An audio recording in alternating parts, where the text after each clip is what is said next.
All right, everybody, welcome back to the next episode of the Run the System podcast. And that's right, you aren't hearing things. I do actually now have music on the intro. So welcome back this week. I am really excited to jump into this one.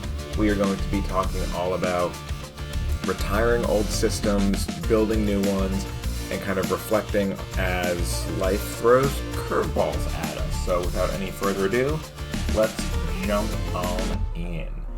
So I was going through some old pictures on my computer deep in the archives of my hard drives, which is a terrifying place, number one. Number two, run an SFC scan every now and then on your computers. You'll thank me later. Number three, delete shit that you haven't touched in 10 years, except like tax stuff, but like delete shit. It's not good.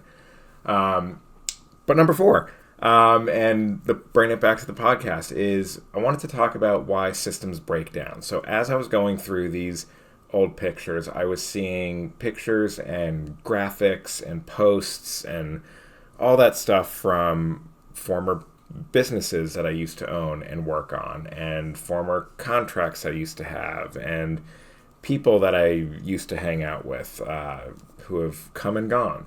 And I started thinking about the systems we were building then and how absolutely today they don't work. They don't work for fitness. They don't work for business models. They just don't work.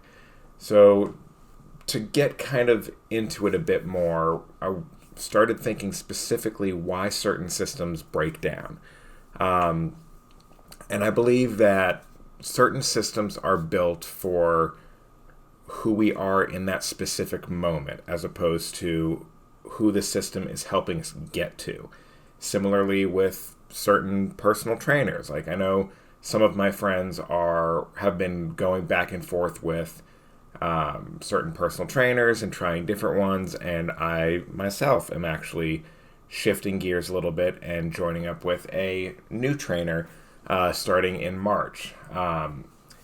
But the systems that were built then were built for me getting through COVID and getting through the COVID instance of everything and needing projects to work on. And it gave me a distraction. And part of what got me through COVID were those systems that were built. But once kind of COVID had cleared up a little bit, those systems were no longer applicable to me. They were built for a past or previous version of who I was, and I had outgrown them.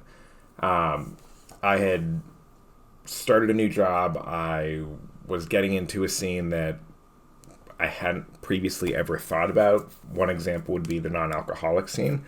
And it was fun, and I don't regret having done it, but that system was no longer applicable. It was not a direction I wanted to continue to grow towards. So creating new systems and starting with new instances of fitness and hobbies and passions and everything, you can reset, reshape, and refocus where you are to divert your attention to where you want to go. So a system is set up for who you are to help propel you to where you want to be. But once you get there, that system doesn't apply to the person you've become. So you need to change around and create a new system. And specifically with Run the System, I've already had to completely change gears like 2 or 3 times. And I launched this in December.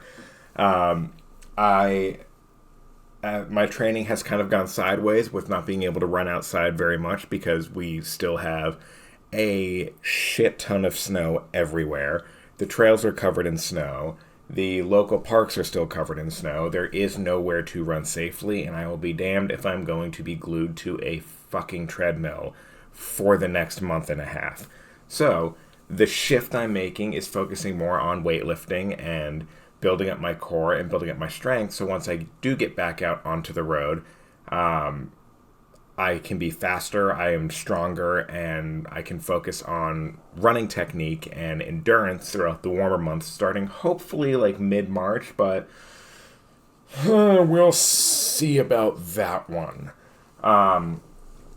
But kind of thinking about how the original Run the System 1.0 kind of broke down was there'd become a increase of friction. So going into the colder months, and I knew it was going to be harder because winter month training sucks. Anyone can tell you that. And those who like winter training, y'all are just fucking weird. I'm sorry. Y'all just fucking weird. But there was an increase in friction, and not just physical getting out there, but it became an emotional battle to get to the gym, to run, to weightlift, to even do something at home. And I felt like I was constantly at war with myself trying to do it, which then just doesn't work. When the system stops, it doesn't matter what system you're in. If you are not applying yourself to it, you're not going anywhere. And it's not that my goals have changed or that I didn't want my goals anymore. I still do. I'm still chasing a sub 25 5K. I'm chasing a 4-hour marathon, sub 2 half marathon, sub 50 10K, all that good stuff. However, the means to the end, essentially, is what needed to change. So noticing the increase in friction created almost an identity mismatch, which created more kind of struggle between myself and my workouts and my goals. So realizing all of that and seeing the lower step counts on Garmin, the lower workout check-ins on Strava, all of that stuff, I was starting to also see diminishing returns, which kind of really put me through the understanding that something has to change within the system so we can realign and recalibrate. When I was first considering how to recalibrate, there were a few components in how I wanted to and how I thought I needed to. But like with any problem, admitting you have one is the first step to solving it. So breaking down the self-understanding that there are a lot of emotions in it, and there is an emotional layer of letting go of what used to work. And just like with projects in the past, knowing when those systems had run their course and being able to let go on an emotional level, not just a logical level, was very important for me to be able to move on. And looking at the training that I had set up for myself this week, the last couple weeks, it was starting to feel like I was failing, and I needed to kind of reshape that and let go of what I thought I was failing of, which was the system as is. So what I did was I cut back training, I cut back weightlifting, and I dialed in on the diet, because that's something that I've always kind of struggled with, of just eating the right foods to properly fuel, as well as making fewer workouts count more than a bunch of shitty workouts. So essentially, quality over quantity was how I reshaped it. So utilizing kind of my training plan framework, I started to kind of prompt the training to figure out what's going on and what the best way to come out of it was. So number one, I needed a new trainer. I needed someone who could give me a plan that would get me into the gym the number of times I needed to, give me productive workouts, as well as not break the bank, because personal training is really expensive. But it's part of the goals and part of the sacrifice and what we have to do. So in terms of building a new system, I looked at the friction. So I kind of did a self-audit of what was causing the drag, where I was forcing it, why it was causing drag, and why it was becoming harder and harder to move forward. And so once I did that, I was able to come up and identify a new target direction of where I wanted to go, which was needed a new trainer, need to cut even more back on running, focus on strength, and kind of almost take running off of my plate for now and focus just on strength. So that way it's one less thing I have to worry about. It's one less set of workouts that I have to worry about while everything else in my life is going on. Because yes, even my plate gets overloaded sometimes, and all of you who are rolling your eyes at me right now saying, we know, and we've been trying to tell you this for the last 6 months, do me a favor and shut up. But also, I love you. And so reshaping the identity around reshaping the new system around a more comfortable system that would keep me training and keep me on consistency through the harder months was kind of the main goal. So when I say comfortable, I don't mean that the workouts themselves on any given day are easy. I'm just saying the frequency of the workouts and where I do the workouts, how I do the workouts, what type of workouts, if I'm targeting like back and buys or push-pull or leg day or full body day or something, or if I'm doing a running, or if I want to do calisthenics or DUP or HIIT or anything like that. I needed to find something that was comfortable, that would allow me to kind of turn my brain off and just go for it. Which is how I kind of came up with the decision that, yes, I do still need a personal trainer of some sort. I need to be working with someone because I can build running plans. I can't build in the gym workout plans. That is not a strength of mine. Pun absolutely intended. But it is something that I need as an athlete, as a runner, as an endurance athlete. I need to be in the weight room and I need to be working out. So with that, I kind of threw my hands up so I wasn't pushing something off my plate just to bring something else on. So running gets kind of pushed to the side for the next month or so. Then we're going to bring in or ramp up the weight room training and then kind of keep a reminder of what I'm chasing. It's not the whole like, remember your why. Why did you start all of this shit? Well, I started it because I didn't want to be a fat piece of shit the size of a house, and I like eating pizza and drinking beer. Not necessarily the best why. But what we're doing is we're pushing forward from a logically passionate, we're pushing forward using a logic-based argument supplemented by passion-driven goals. And you can put that on a coffee mug and drink it. I don't care, whatever. But also just cite me and at me.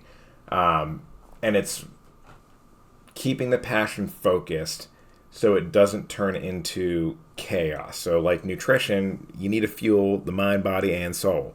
So the passion and the goals fuel the soul, the nutrition fuels the body, and the combined effort on both of them fuel the mind, literally and figuratively. You need carbs for your mind. Your brain runs on carbs and glucose. Stop removing carbs from your life, people. It's not fucking healthy.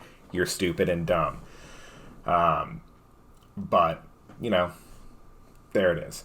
And so in the process of rebuilding it and reshaping everything, there's been social media posts I've tried to create, albeit still working on those.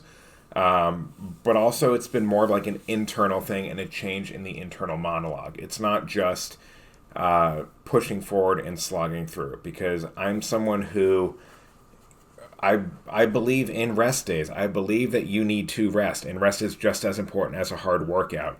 I believe you don't necessarily need to push yourself to the breaking point every single training block. You don't have to wear yourself down and blow through your brake pads and end up injured or in the ER or whatever every single time you're going out and training. Like you don't have to.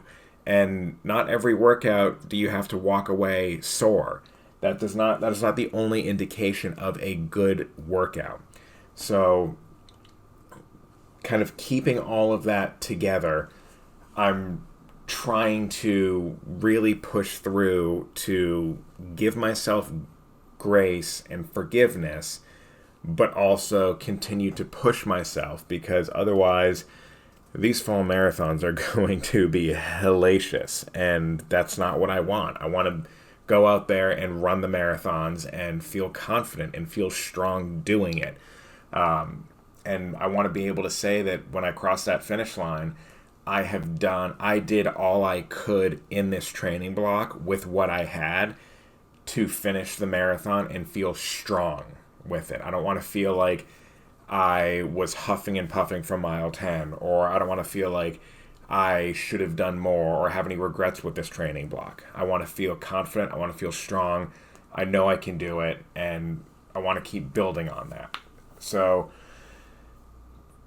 all of that stuff kind of comes together as a catalyst and motivation moving forward. The tangible plan that is coming forward is built from the idea that, like, the last month or so hasn't been a failure. It's been kind of a bit of an evolution, and every new evolution and new stage demands a tweak to the system or a new system all in all. And while I sure have a bunch of stuff going on in my life right now, I'm not going to use that necessarily as an excuse to keep floundering and not training.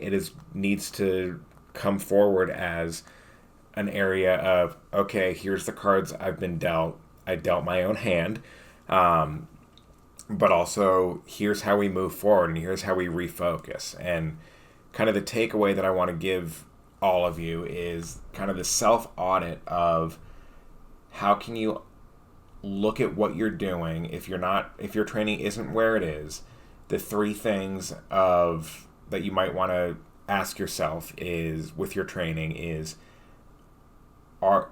friction being created? Is emotional and mental friction being created in your training? And does that mean is everything feeling harder? Are you fighting going to a workout versus getting home, throwing on the shoes, going to the gym, doing what you need to do? The second thing is identity mismatch. Are you using the same training regimen that you were on your first marathon and now you're on your 10th marathon? The system that brought you through across that first finish line should not be the same system that you're using to cross these later finish lines. You are a stronger athlete. You have age. We're all getting older. I know it sucks, but we're all getting older. You have to admit that. You can't train like you're in your 20s anymore. Or if you're in your 40s or 50s, you can't train like you're in your 30s anymore. You just can't. Your body has changed. You've undergone changes. And you have to understand that. And then the third thing to kind of keep in mind is, are you not getting as much out of workouts as you were? Are you seeing those diminishing returns? If those 3 points, the friction, the mismatch, as well as the diminishing returns, if you can check those boxes, then yeah, you need to change up your system, and you need to look at a different way to approach your workouts. Whether it be bringing in a different kind of coach or relieving a coach that you've been with for a number of years. Some coaches can only take you so far, and that's their job. They did their job. Changing it up is not a failure of that coach to do their job, but they can only, in their style of coaching, may have only been able to bring you past so many finish lines, but coming up to that next starting line, you're going to need someone else to do it to help you along with it. So there's no shame in changing things up like that. When you are deciding to reframe and build a new system for yourself, you want to take a self-inventory of where are you feeling the friction? Where are you feeling the drag and the pull of what's being difficult? What direction do you want to go in? Are you still chasing the marathon? Are you chasing an ultra? Are you chasing an Ironman? What are you doing? What is the new direction that you want to take your training in? Then from there, you want to build the system around, or reframe and restructure the new system around the new goal and the new path and the new identity. And the new you, who you've become from the old system. And then lastly, for step 4, when building the new system, it's okay to lead with passion. You're allowed to smile, you're allowed to scream and cry and all of that stuff, but just don't give up. One of my favorite sayings that I have, actually 2 of my favorite sayings that I have, both taped to my computer monitors, are, you're allowed to scream, you're allowed to cry, but don't give up. And then the second one is to see the growth and not the challenge. Yes, this shit is hard. Training is hard. Being an adult with a 9-to-5 is hard. Taking care of kids is hard. Feeding yourself some days is hard and seems impossible. But remembering the growth that is coming from it and the challenges that you've overcome already, turn that into passion to help you rebuild your system, and kind of let passion become the architect of that system. So yeah, other than that, I wanted to kind of leave you guys with that thought. I know it's been a few weeks since the last episode, but we're just going to see how these things take off and see how things change with getting into the warmer months. It's finally above freezing in this godforsaken state I live in. So we'll see if any roads clear up soon. But other than that, thank you guys so much for listening. I'm looking forward to the next episode already. Hopefully starting to get some guests on here and there. I got to send a few more emails.